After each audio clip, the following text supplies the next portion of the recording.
11 अप्रैल 1970। दिन बिल्कुल नॉर्मल था। नासा का एक और मिशन, एक और चांद का सफ़र। लेकिन किसी को नहीं पता था कि यही मिशन इंसानी तारीख का सबसे ख़तरनाक स्पेस हादसा बनने वाला है। एक ऐसा हादसा जहां खला में न हुआ, न मदद, न कोई रास्ता, सिर्फ 3 इंसान और उनके सामने सुस्त मौत। ये है कहानी अपोलो 13 की, जहां हर सांस आखिरी हो सकती थी। अपोलो 13 नासा का तीसरा मिशन था जिसका मकसद इंसान को चांद पर उतारना था। इस मिशन में 3 खलाबाज शामिल थे: Jim Lovell commander, Jack Swigert command module pilot, Fred Haise lunar module pilot. Jim Lovell एक तजुर्बाकार खलाबाज था। ये इसका चौथा स्पेस मिशन था। सब कुछ प्लान के मुताबिक था। नासा को पूरा यकीन था कि ये मिशन भी कामयाब होगा। लेकिन एक छोटी सी चीज़, एक मामूली खराबी, सब कुछ बदलने वाली थी। लॉन्च के कुछ दिन पहले एक मसला सामने आया। कमांड मॉड्यूल का एक खलाबाज, केन मैटिंगली, उसे मीजल्स होने का खदशा था। नासा ने कोई रिस्क न लेते हुए उसे आखिरी वक्त पर बदल दिया और उसकी जगह जैक स्विगर्ट को शामिल किया गया। ये तब्दीली बज़ाहिर मामूली थी, लेकिन बाद में यही फैसला जिंदगी और मौत के दरमियान फ़र्क बन गया। 11 अप्रैल 1970 सैटर्न 5 रॉकेट फ्लोरिडा से लॉन्च हुआ। हज़ारों लोग देख रहे थे। दुनिया की नज़रें इस मिशन पर थीं। रॉकेट आहिस्ता आहिस्ता ज़मीन से उठा और फिर आसमान में गायब हो गया। सब कुछ बिल्कुल प्लान के मुताबिक था। क्रू खुश थी, नासा मुतमईन था, और फिर कुछ दिन बाद वो जुमला बोला गया जो तारीख में हमेशा के लिए लिखा गया। 13 अप्रैल 1970 खलाबाज मामूल के काम कर रहे थे। अचानक बूम, एक जोरदार धमाका हुआ। पूरा जहाज हिल गया। जैक स्विगर्ट ने फौरन कहा, Houston, we have a problem. ये कोई आम मसला नहीं था, ये मौत की शुरुआत थी। धमाका दरअसल एक ऑक्सीजन टैंक में हुआ था।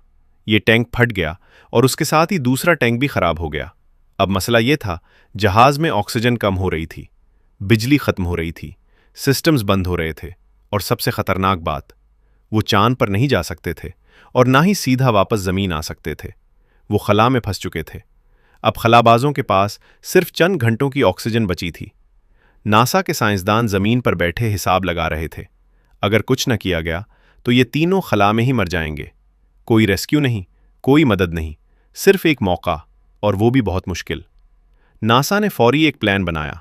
अपोलो 13 को सीधा वापस नहीं लाया जा सकता था, इसलिए उन्होंने एक खतरनाक फैसला किया: चांद के गिर्द घूमकर वापस आना, यानी स्पेस क्राफ्ट को चांद के करीब ले जाकर ग्रेविटी का इस्तेमाल करते हुए जमीन की तरफ मोड़ना। ये एक रिस्की मनूवर था। अगर जरा सी भी गलती हुई तो जहाज खला में हमेशा के लिए खो जाता। खलाबाजों को सर्वाइवल मोड पर जाना पड़ा।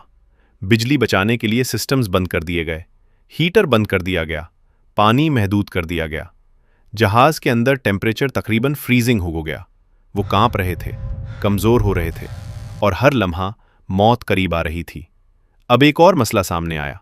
कार्बन डाइऑक्साइड बढ़ रही थी, और अगर उसे कंट्रोल न किया जाता तो खलाबाज दम घुटने से मर जाते। लेकिन मसला ये था, फिल्टर्स मैच नहीं कर रहे थे। स्क्वायर फिल्टर को राउंड स्लॉट में फिट करना था। नासा के इंजीनियर्स ने ज़मीन पर बैठकर घर के आम सामान से एक हल बनाया और खलाबाजों को स्टेप बाय स्टेप बताया। ये एक जिंदगी बचाने वाला लम्हा था। अपोलो 13 चांद के करीब पहुंचा, लेकिन इस बार मकसद लैंडिंग नहीं था, सिर्फ सरवाइव करना था। खलाबाजों ने चांद को देखा, लेकिन वो जानते थे ये उनकी मंजिल नहीं, सिर्फ एक रास्ता है। अब सब कुछ इस बात पर डिपेंड करता था कि वो सही एंगल और स्पीड के साथ ज़मीन की तरफ आएं। अगर एंगल ज़्यादा हुआ तो वो एटमॉस्फेयर से टकरा कर जल जाएंगे। अगर कम हुआ तो वो वापस खला में चले जाएंगे। ये एक परफेक्ट कैलकुलेशन का खेल था और कोई दूसरी चांस नहीं था। जब स्पेसक्राफ्ट ज़मीन के एटमॉस्फेयर में दाखिल होता है तो उसके इर्द गिर्द आग लग जाती है, कम्युनिकेशन बंद हो जाता है। उसे ब्लैकआउट पीरियड कहते हैं। नासा के लिए ये सबसे टेंस लम्हा था। आमतौर पर यह 3 मिनट का होता है, लेकिन इस बार 4 मिनट, 5 मिनट, कोई सिग्नल नहीं। सबकी सांसें रुक गईं। कंट्रोल रूम में मुकम्मल खामोशी थी। कोई बोल नहीं रहा था। सब सिर्फ एक चीज़ का इंतज़ार कर रहे थे, सिग्नल। अगर सिग्नल ना आया तो मतलब सब खत्म। अचानक रेडियो करकल हुआ। सिग्नल वापस आया। अपोलो 13 जिंदा था। कंट्रोल रूम में खुशी की लहर दौड़ गई। कुछ लोग रो रहे थे, कुछ हंस रहे थे। یہ ایک معجزہ تھا۔ اپولو 13 سیفلی پیسفک اوشن میں لینڈ کر گیا۔ تینوں خلاباز زندہ تھے، کمزور، تھکے ہوئے، لیکن زندہ۔ انہوں نے ناممکن کو ممکن بنا دیا تھا۔